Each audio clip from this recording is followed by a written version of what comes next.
Сегодня мы побываем с вами в прекрасной гостеприимной Литве.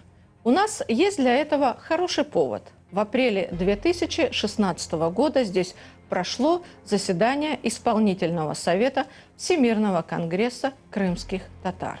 А первый Всемирный конгресс крымских татар состоялся 19-20 мая 2009 года. Он торжественно открылся в самом сердце крымско-татарского народа, в ханском дворце Бахчисарая.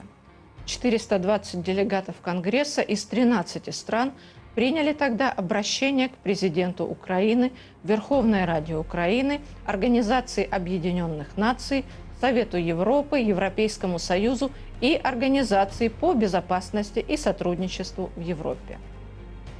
Процесс восстановления прав крымско-татарского народа должен стать предметом особой заботы и внимания этих организаций, были убеждены делегаты Всемирного конгресса. Председателем Всемирного конгресса крымских татар был избран Рифат Чубаров.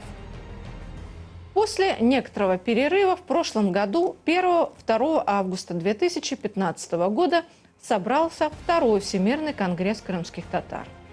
Он проходил в Турции, в Анкаре, уже в новых для крымских татар политических реалиях, когда проводить заседания в Крыму было невозможно.